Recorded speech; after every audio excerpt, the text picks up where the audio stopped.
الحمد لله وكفى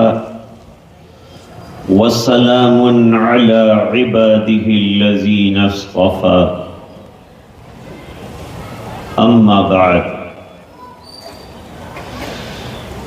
قال النبي صلى الله عليه وسلم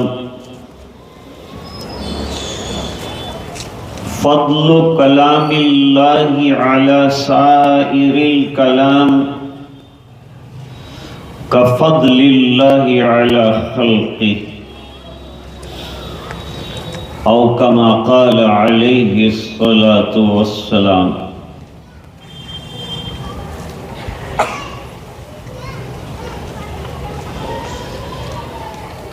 اللہم صل علی سیدنا محمد وعلى آل سيدنا محمد وبارك وسلم۔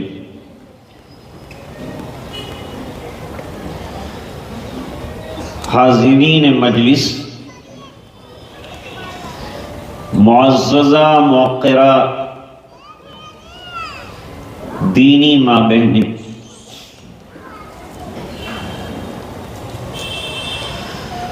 قرآن کریم معجزہ ہے، علمی معجزہ،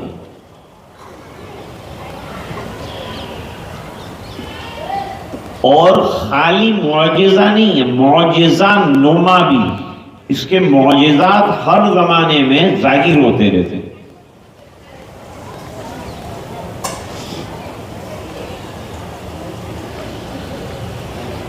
انہی میں سے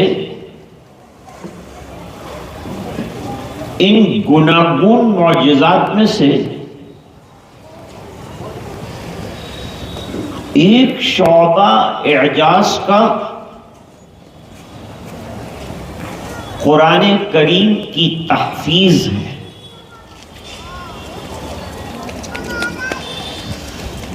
اس میدان میں بھی قرآن کریم کے عجوبے روزانہ اور قیامت تک جاری رہے گی۔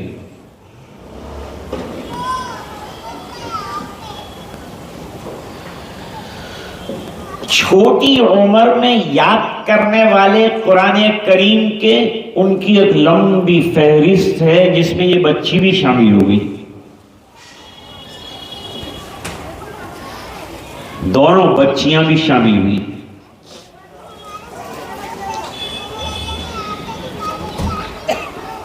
دوسری بات یہ ہے کہ بہت جلد یاد کر لینے کے جو واقعات ہیں وہ بھی قرآن کریم کے اعجاز کا ایک حصہ ہے۔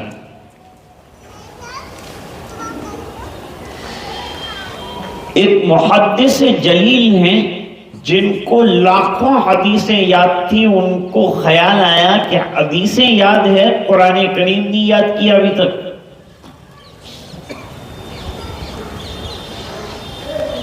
تو مجھے یہ سعادت حاصل کرنی چاہیے کہ میں قرآن شریف یاد کروں۔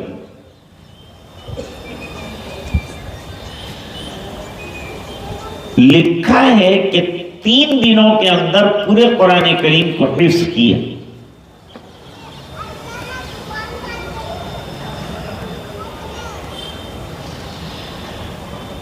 حضرت امام محمد ابن حسن شیبانی بڑے صغیر العمر تھے، اور امام اعظم ابو حنیفہ رحمۃ اللہ علیہ کے دربار میں تعلیم کے لیے حاضر ہوئے۔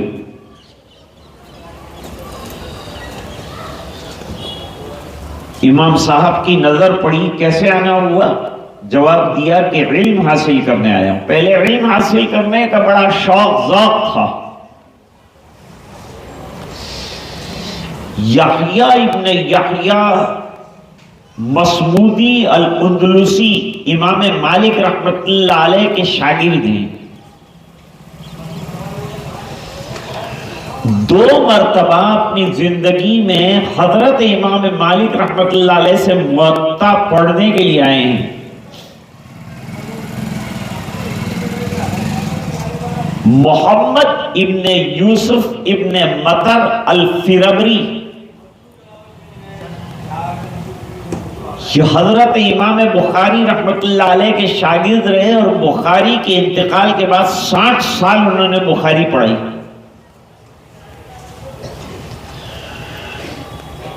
انہوں نے حضرت امام بخاری رحمت اللہ علیہ سے 2 مرتبہ بخاری شریف پڑھی، پہلے جوانی میں، پھر معمر ہونے کے بعد۔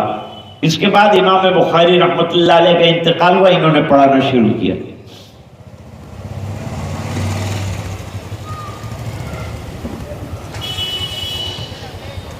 صاحب بدائع الصنائع، سب علماء جانتے ہیں، بڑی کتاب ہے۔ اس کی تصنیف کی وجہ لکھی ہے کہ یہ مؤلف نے کیوں لکھی۔ صاحب بدائع الصنائع کی اہلیہ نے، جو بڑی عالمہ تھی، اس نے کہا کہ میں شادی اس سے کروں گی جو بہترین مصنف ہوگا، اس سے شادی کروں گی۔ لوگوں نے دھڑا دھڑ کتابیں لکھی اور کئی جلدوں میں لکھی، وہ سب کتابوں کو چیک کیا۔ اس نوجوان لڑکی نے اور صاحب بدائع الصنائع کی کتاب کو پسند کرنے کے بعد ان سے شادی کی۔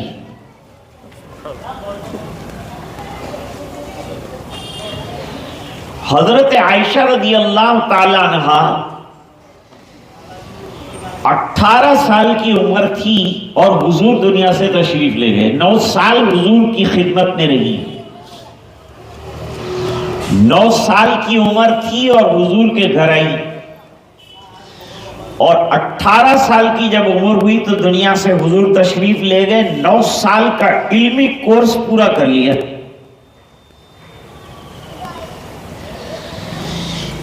ایک خوبی حضرت عائشہ رضی اللہ تعالی عنہ کی رہی کہ وہ حافظہ ہیں قرآن کریم کی۔ دوسری خوبی یہ ہے کہ 2210 حدیثوں کی حافظہ ہے۔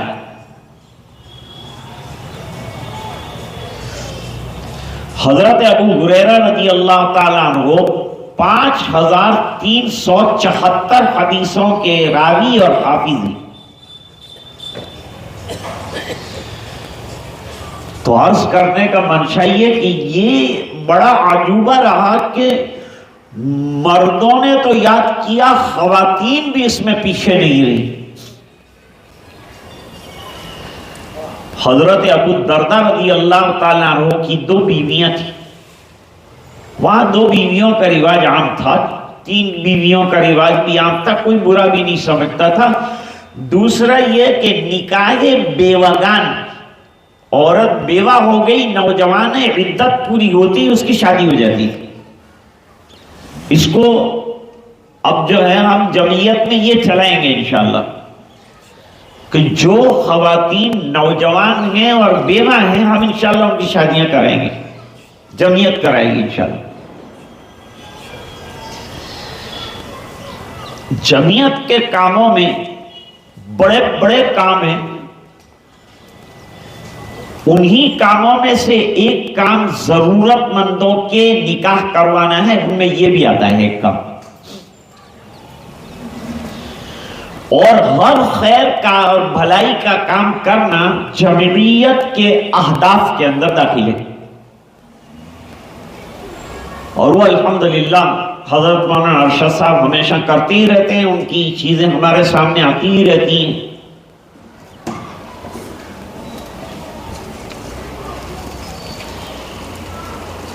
بہرحال لڑکیوں کا قرآن شریف حفظ کرنا زیادہ اہمیت کا حامل ہے۔ اس تعلق سے مجھے چند باتیں عرض کرنی۔ لڑکا جب قرآن کریم حفظ کر لیتا ہے تو اس کے پاس ٹائم ہوتا ہے. جیسے اب یہ بچی نے حفظ کر لیا ہے اور ابھی الحمدللہ اس کے پاس ٹائم ہے, یہ عالمہ بنے گی, علم حاصل کرے گی. ہمارا مدرسہ ہے خدیجۃ الکبریٰ, حضرت میر صاحب کا قائم کردہ, ابھی بتایا آپ کو. تو وہ بے فضلہ تعالی وہاں جا کر علم حاصل کرے گی. اب کیا ہو جاتا ہے, شادی. شادی کے بعد علم کو سنبھالنا اور قرآن شریف کو سنبھالنا بڑا کام ہے. لڑکا تو عالم ہوا تو ملازمت کر لے گا, کچھ بھی کر لے گا, اور اس ناطے سے قرآن پڑھائے گا. خیرکم من تعلم القرآن وعلمہ. لیکن لڑکیوں کو کم ایسے چانسز ملتے ہیں. وہ مبارک لڑکیاں ہیں جن کو ماحول شادی کے بعد بھی علمی ملا, اس لیے کہ یا تو ان کے شوہر عالم رہے جنہوں نے ان کے علم کا پاس و لحاظ کرنے والا ماحول ان کو دیا, تو وہ بچی ہمیشہ حفظ جو ہے اسے باقی رکھے گی. کیونکہ قرآن شریف یاد کرنے کے بعد اس کو باقی رکھنا یہ اصل کام ہے.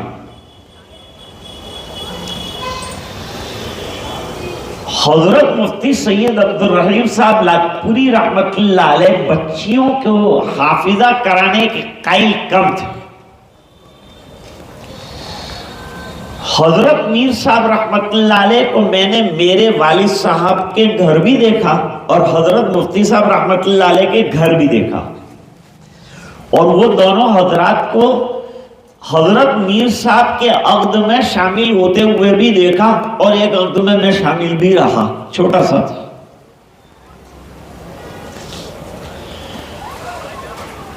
ان کا علمی مزاج تھا. علماء سے حضرت مدنی رحمت اللہ علیہ سے تعلق, ادھر راندیر کے اکابر سے تعلق, جس کے نتیجے میں الحمدللہ 2 گلشن آباد ہیں اور ہم دیکھ رہے ہیں الحمدللہ. اور اولاد و احفاد جو ہیں وہ بھی تمام علماء اور فقہاء اور حفاظ بنے.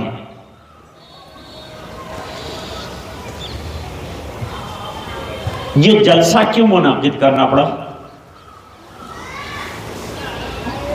اب حضرت میر صاحب کی دوسری صاحبزادیوں نے حفظ کیا, کام شروع کیا, آخر تک پڑھایا, پتہ نہیں چلا ان کے کارناموں کو. لیکن صغر سنی میں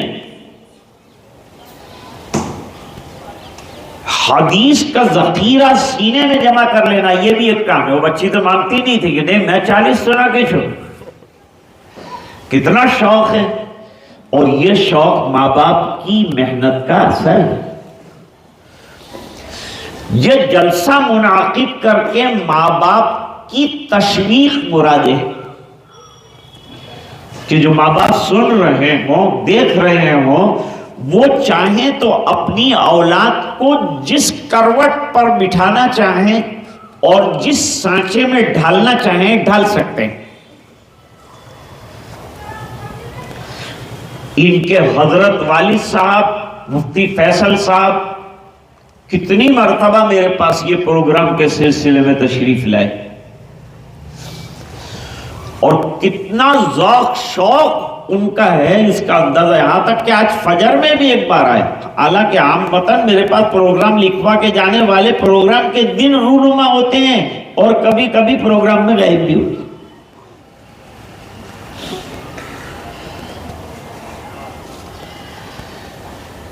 لیکن یہ کئی مرتبہ آئے اور ابھی اس وقت یہاں موجود بھی ہیں. تو شوق دلانے کے لیے اجلاس کیے جاتے, کوئی نمائش کے لیے نہیں کیے جاتے, تاکہ ہمارے اندر ایک جذبہ پیدا ہو جائے. دوسرا یہ کہ امت کے سامنے یہ حقیقت آئے کہ اس امت کے چھوٹے چھوٹے بچوں میں کیا ٹیلنٹ ہے, کیا خوبیاں ہیں, کیا کمالات ہیں, کیسی کیسی کوالٹیز امت کے اندر پوشیدہ ہیں. یہ تمام باتیں بھی ہمارے سامنے آئیں. تو حضرت امام محمد رحمت اللہ علیہ بہت چھوٹے تھے، اور امام اعظم کی جو مجلس تھی وہ بڑی علمی مجلس ہوتی تھی، اس میں بڑے بڑے مجتہدین جمع ہوتے تھے، اور مسئلے پر ڈسکس ہونے کے بعد وہ مسئلہ لکھا جاتا تھا۔ 65,000 مسائل امام صاحب نے ترتیب دی ہیں۔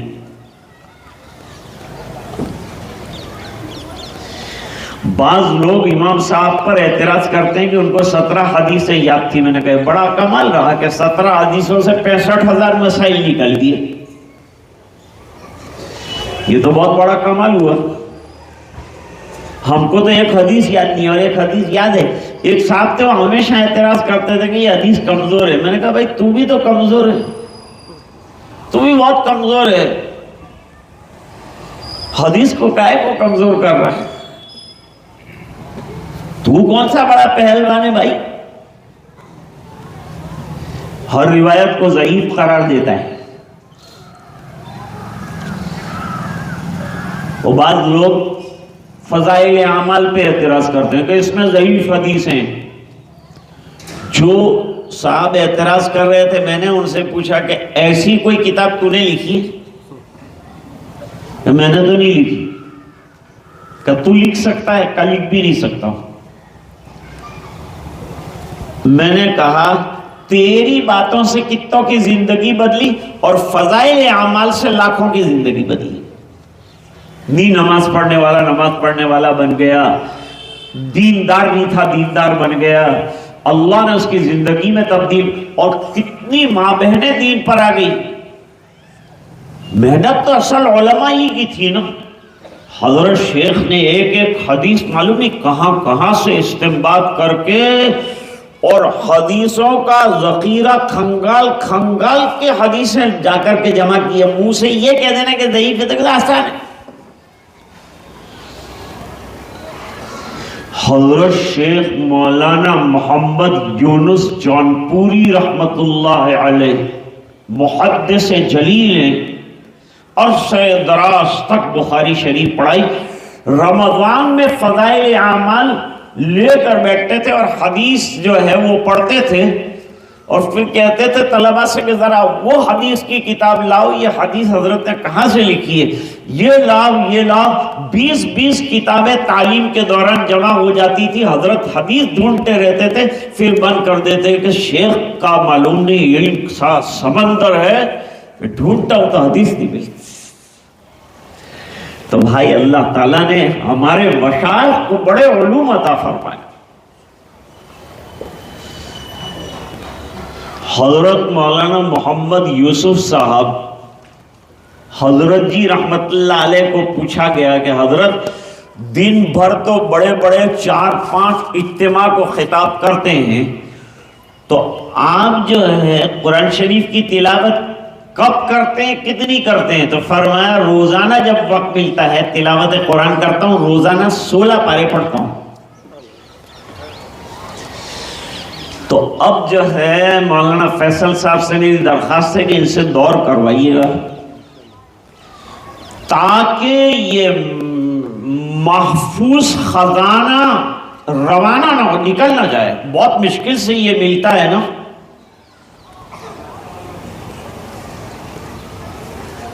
تو جب آ گیا ہے خزانہ تو جانے مت دیجیے گا، اور جانے نہ دینے کا راستہ بتایا گیا کہ اس کا دور کثرت کے ساتھ کیجیے تو یہ خزانہ بچ جائے گا۔ اور ایک بات میں آپ کو بتاتا ہوں، مولانا ارشد صاحب نے تو یہ فرمایا کہ قرآن کریم انہوں نے سینے میں محفوظ کیا 2 بچیوں نے۔ اور میں ایک اور بات کہتا ہوں کہ قرآن کریم کو یہ بچیوں نے محفوظ نہیں کیا، بلکہ قرآن کریم نے ان کو محفوظ کیا ہے۔ کیوں؟ کہ اب جب تک قرآن کی روشنی رہے گی، بچیوں کے پاس حدیث کی روشنی رہے گی، یہ 2 روشنیوں کے ہوتے ہوئے گمراہی کا کوئی سوال پیدا نہیں ہے۔ گمراہی کے اندھیروں سے بچنے کے لیے 2 لائٹیں اللہ تعالیٰ نے ان کو دے دی، ایک قرآن کی لائٹ ہے، ایک حدیث کی لائٹ ہے۔ اور فتنے اندھیرا ہیں، اندھیروں میں راہ پانے کے لیے روشنی کی ضرورت ہے، اور وہ 2 روشنیاں اللہ تعالیٰ نے عطا فرمائی۔ اب حدیث جو ہے اس کے بارے میں حدیث شریف میں ہی ہے، نبی کریم صلی اللہ علیہ وسلم نے فرمایا اللہم ارحم خلفائی، اے اللہ میرے خلفاء پر رحم فرما۔ تو صحابہ کرام نے عرض کیا، سوال کیا من خلفاؤک یا رسول اللہ، اللہ کے رسول یہ خلفاء آپ کے کون ہیں، ڈیپیوٹیز کون ہیں؟ حضور پاک صلی اللہ علیہ وسلم نے فرمایا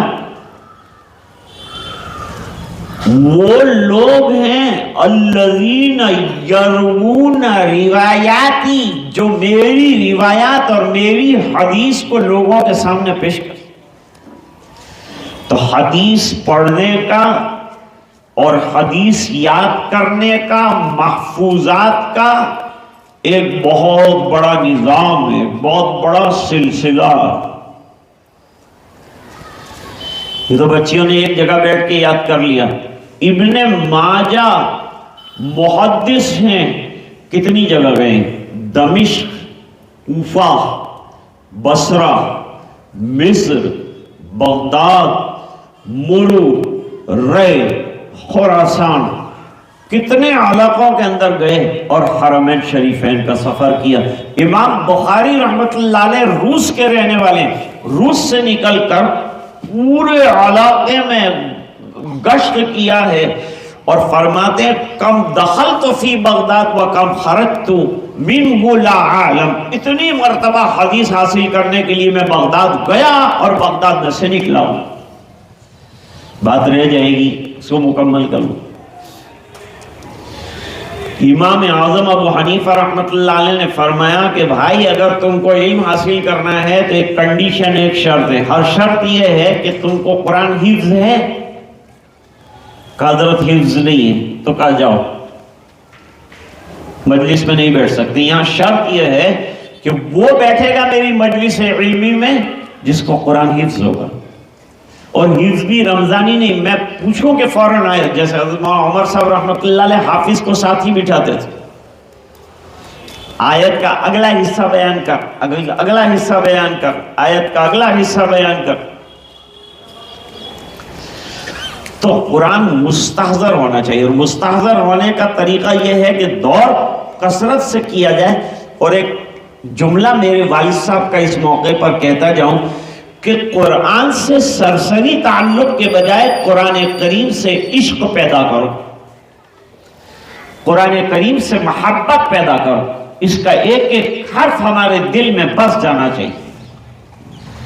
ہر حرف کو سینے میں بسا لوں تو ہے یہ بات، طاقوں میں سجانے کو یہ قرآن نہیں ہے۔